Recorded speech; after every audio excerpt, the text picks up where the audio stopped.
Comment fixer le prix de votre formation digitale? Bonjour les créateurs de formation, j'espère que vous allez bien. Je suis Marion Bernard et je suis ravie de vous retrouver pour cette nouvelle vidéo sur Boost Your Learning, sur la création et le lancement de formations à succès rapidement.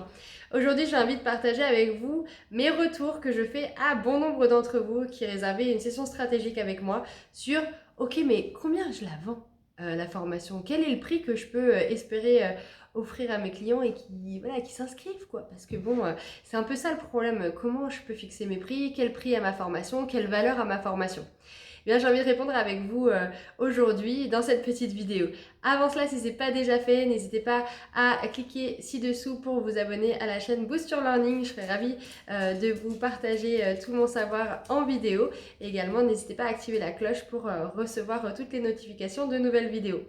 Vous avez également aussi dans les commentaires ci-dessous le lien vers mon e-book sur la méthode en 4 étapes que j'utilise pour créer et lancer rapidement les formations à succès. C'est une méthode que j'ai éprouvée sur des centaines, voire des milliers de projets maintenant de formation en ligne, de formation mixte, de formation présentielle.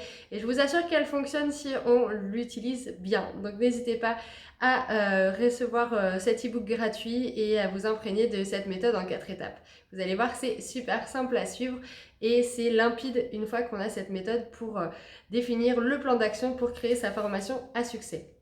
Alors, pour revenir à la question en or, comment fixer le prix de sa formation digitale, mais ça peut être aussi le prix de sa formation en ligne, de son accompagnement, de son coaching. La première chose que vous allez avoir envie de faire, et c'est tout à fait normal, ça va être de regarder la concurrence. Combien mes concurrents vont proposer pour une prestation équivalente sur un même sujet de formation, qui est présent, combien ils se vendent, est-ce qu'ils sont gros, est-ce qu'ils sont petits. Ça va vous permettre déjà d'avoir une petite idée de comment se positionner sur votre marché. Mais pour moi, ça doit être absolument anecdotique, comme ancrage en tout cas, pour fixer votre prix de la formation. Votre prix, il est bien à vous et vous devez avoir en tête un état d'esprit. Vous allez vendre une formation à son juste prix si vous êtes à l'aise avec le prix. Si vous souhaitez vendre un certain prix parce que ça matche avec l'accompagnement, parce que ça correspond vraiment à l'accompagnement que vous souhaitez suivre, que vous souhaitez prodiguer à vos clients et que voilà, ça a une certaine valeur, eh bien, mettez un prix qui est conséquent, c'est tout à fait normal. Il faut que vous soyez à l'aise avec ce prix-là. Il faut que vous soyez convaincu que c'est le juste prix pour votre formation. Peu importe si c'est hors marché en fait, peu importe s'il n'y a aucune autre offre sur votre marché de ce type-là. Parce que tout simplement, ça va être le moyen de vous différencier et ça va être le moyen d'argumenter en faveur de votre accompagnement. Qu'est-ce que votre accompagnement a de plus que le marché? Qu'est-ce qui va faire que vous allez atteindre des résultats extraordinaires avec vos clients? Qu'est-ce qui va faire que vous vous différenciez et que vous allez pouvoir être exceptionnel et original sur votre marché? Pour moi, c'est vraiment ces questions-là qu'il faut que vous vous posiez. À quel problème vous répondez? Est-ce que ce problème il est crucial pour vos participants? Si ce problème il est crucial et qu'ils ont une urgence et une volonté absolue d'y répondre, eh bien c'est sans doute que votre formation, elle a un coût important et elle a un prix que les personnes que vous allez cibler, que vos avatars clients vont chercher à atteindre, que vous allez pouvoir cibler et que vous allez pouvoir leur proposer ce prix-là. Donc je vous invite vraiment à vous poser cette question-là.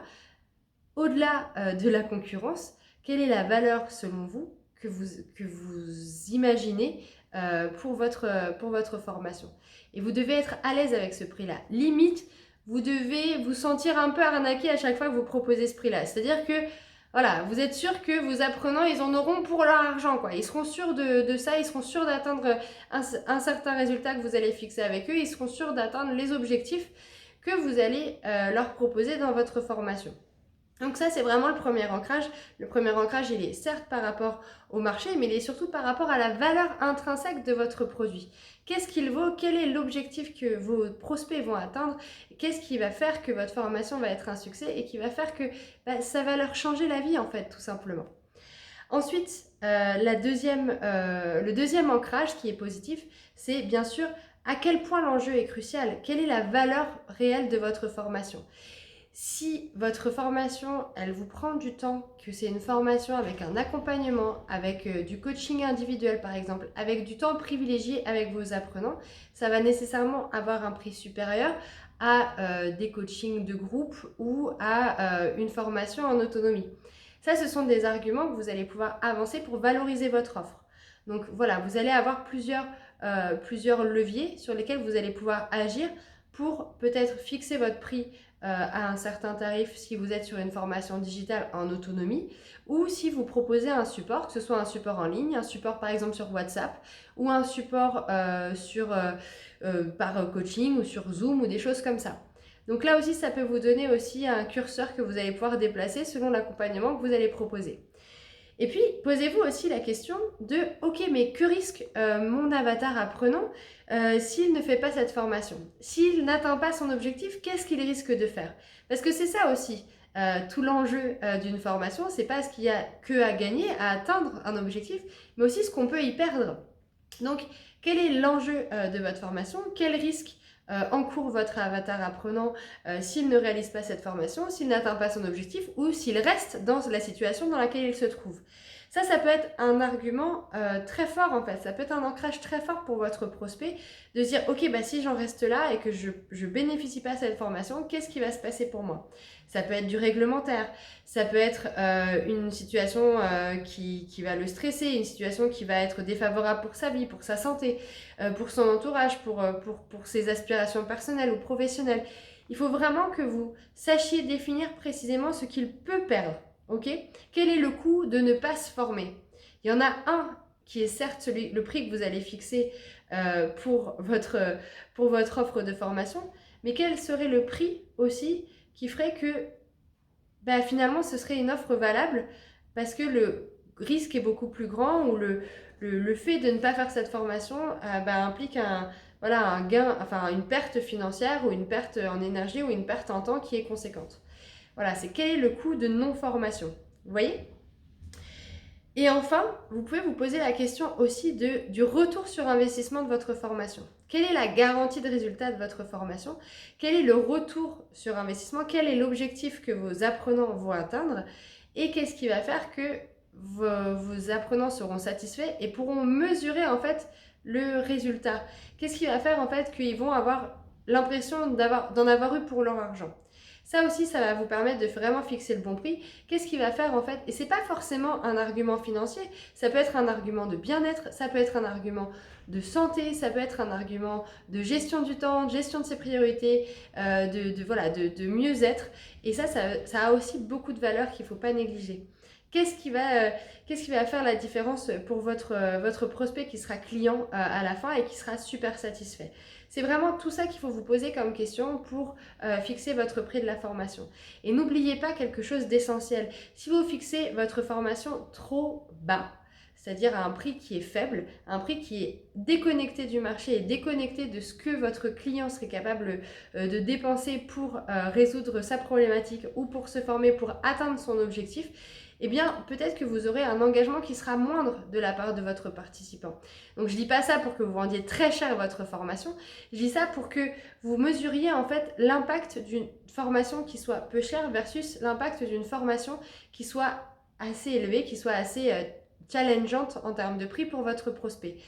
En fait, si vous investissez un prix qui va le faire réfléchir et qui va lui demander un temps de réflexion pour passer à l'action, eh bien, en fait, il va aussi mesurer l'engagement qu'il va mettre dans cette formation.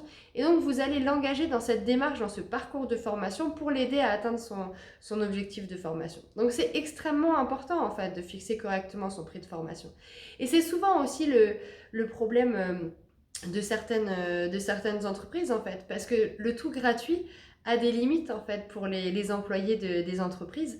Il faut montrer, en fait, il faut mesurer l'importance de la formation. Il faut qu'ils puissent se rendre compte que la formation a un coût et que ce coût, il est non négligeable pour les entreprises. Et que si cette formation, elle est mise à votre disposition, elle est mise à la disposition de vos collaborateurs ou des employés d'une entreprise, eh bien c'est parce que il y a un retour sur investissement que recherche l'entreprise à vous former et dont vous pouvez bénéficier pour plus d'employabilité, pour améliorer votre champ de compétences et surtout pour être encore plus efficace et performant. Donc ça aussi, il faut que si vous n'êtes pas sur une dimension de « ok, quel prix donner à ma formation » pour pour une offre que vous allez peut-être mettre en interne par exemple, eh bien n'hésitez pas aussi à valoriser le coût de la formation et à montrer le prix, le prix effectif et le prix en investissement temps également que ça suppose pour atteindre cet objectif-là. Vous verrez, vous aurez sans doute beaucoup plus d'engagement et beaucoup plus de motivation de la part des participants s'ils se rendent compte de la vraie valeur que vous proposez à vos employés. J'espère que ça vous a plu, j'espère que ça vous aide. Est-ce que vous avez des questions par rapport au prix? Je sais que à chaque fois, le prix est un sujet. En tout cas, pour tous mes clients, c'est un sujet. Donc, n'hésitez pas à me poser des questions. N'hésitez pas à échanger avec moi sur la stratégie de l'offre de formation, le positionnement des prix. C'est quelque chose que j'aime beaucoup travailler avec mes clients. Donc, n'hésitez pas si vous avez des questions. Je suis à votre entière disposition. Je vous souhaite une très belle journée, je vous dis à très bientôt dans une prochaine vidéo pour plein de conseils pour créer vos formations dans de bonnes conditions. À très vite, bye bye.